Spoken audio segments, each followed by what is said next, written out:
सासे गथ'खौ मावग्रा लानानै प्रेगनेन्ट खालामनानै बिमाबो थैबाय गथ' जोनोम जानांगौआबो डेट दिनै आरो बेबो जोंनि बर'आनो खालामदों बे दिनै खौरां भाइराल जादों आं दहायनो मोनसे क्लु बुंज्रिदखादोंमोनदां मोनसे भिडिअ'आव बे जाहैबाय मोनसे जायगायाव डेन्जार गथ'नायाव थांगासिनो दं जों थांनो अन दा वेसोमोन नै दा निउसआबो ओंखारबाय निउस ओंखारग्रोनानै एसामिस निउस पर्टेल गोबाङावथ' दामबायानो दा बिनि गेजेरावनो खोनानानै आं खोनाग्रोमोना बिराद आसुरित मोनदों गथ'नाखौ आं फार्स्ट आंनो जेब्ला बै आदा जन खारजिमोना इनफर्म होयो अब्ला आं सानदोंसोमोन हाबाब माबायदि बेलाय आं इनफरमेसनखौ ओरैबायदिसो मोनदोंमोन जेनेबा जोंनिनो बर' मानसि उमुक उमुक उमुक पार्टिजों लेनदेन थानाय माने उमुक पार्टिनिनो बिदि ओमफ्रायहाय बिदि जादों गथ'नाया जे सासे गथ' माइनर गथ'खौ जिनाहारि खालामनानै प्रेगनेन्ट खालामनानै दा गथ'आ थैबाय जोनोम जानो गोनां गथ'आ आरो खालामग्राया जोंनिनो बर' उमुक उमुक बेफोरबायदि आं खौरां मोन्दोंमोन खोनाग्रोमोन आं बिराद दुखु मोनदों थांनांगौ बा थ'दो ओंखारबायबोमोन नै दा खोथाया जाहैबाय साननो गोनां बिथांखौ फोरोंगिरिबो होननानै जों खोनानो मोन्दों आरो बेनि थार क्लु सैथोथिया मा मार बेखौ इनकुवारि टाइप रायजो राजाफोरनिसिम फोरमायनो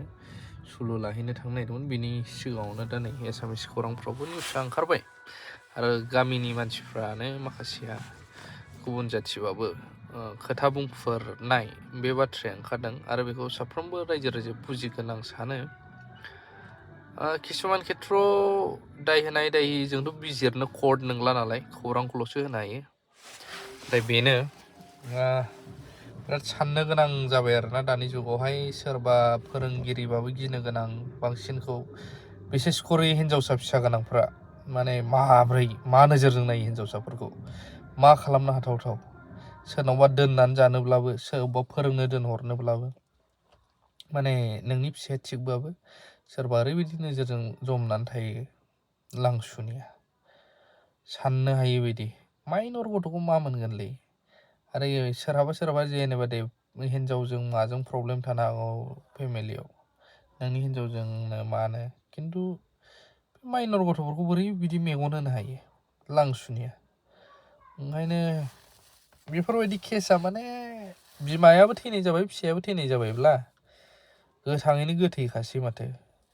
दुखु गोनां खौरांखौ नायग्रोजोबदो नोंथांमोना গঠিত হৈছে বন কৰা যুৱতীৰ সৈতে জঘন্য ধৰ্ষণ কৰাৰ পাছতে 8 মাহৰ অন্তঃসত্ত্বা হৈ মৃত্যু হৈছে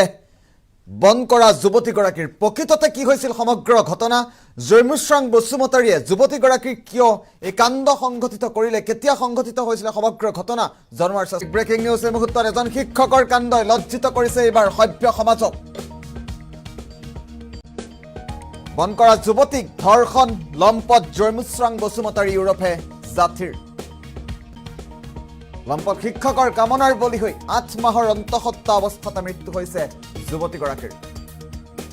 চিৰাং জিলাৰ বিজদিতে জঘন্য কাণ্ড সংঘটিত হৈছে আমি ইতিমধ্যে উল্লেখ কৰিছো ৰাজ্যত পুনৰবাৰ জঘন্য ধৰ্ষণ চিৰাং জিলাৰ বিজদিতে এবাৰ জঘন্য ধৰ্ষণৰ কাণ্ড লম্পট শিক্ষকৰ বিৰুদ্ধে কঠোৰ ব্যৱস্থা গ্ৰহণ কৰাৰ দাবী জনাইছে স্থানীয় দল সংগঠন জাতি মাষ্টাৰ হয় মানুহজন বসুমতাৰী জাতি মাষ্টাৰ বুলি মাতে মানুহে ইয়াৰ ঘৰত বন কৰা ছোৱালী হিচাপে আছিল যোৱা 2023 চনৰ নৱেম্বৰ মাহৰ পৰা ছোৱালীজনী আছিল এনে তাক মানে মাহত 4500 টকাকৈ দিয়া কথা আছিল কিন্তু এই যেটা মাহেকীয়া দৰমহা এইটো ভালকৈ দিয়া নাছিল এই মাষ্টাৰজনে লগতে ছোৱালীজনীক মানে ফুসুলাই হগনাই তাৰ ওপৰত এটা যৌন নিৰ্যাতন চলাবলৈ আৰম্ভ কৰিছিল ই বিয়া বাৰু কৰা মানুহ হয় এই মাষ্টাৰজন লগতে এটা ল'ৰা সন্তানো আছে তাৰ কিন্তু ইয়াক মনে মনে তাৰ পত্নীয়ে নজনাকৈ ইয়াৰ ওপৰত যৌন নিৰ্যাতন কৰাৰ আৰম্ভ কৰিছিল আৰু এটা সময়ত এনেকা এটা পৰ্যায়ত আহি পৰিছিল যে ছোৱালীজন ডেলিভাৰী অৱস্থাত ডেলিভাৰী হ'ব লগা হৈছিল আৰু ডেলিভাৰী হৈ ছোৱালীজনীক হয়তো ঔষধ কিবা কিবি হয়তো ঔষধ খুৱাইছিল। খোৱাৰ পিছত এই ছোৱালীজনী ইতিমধ্যে 8 মাহত সোমাই গৈছিল সেই ডেলিভাৰী অৱস্থাত।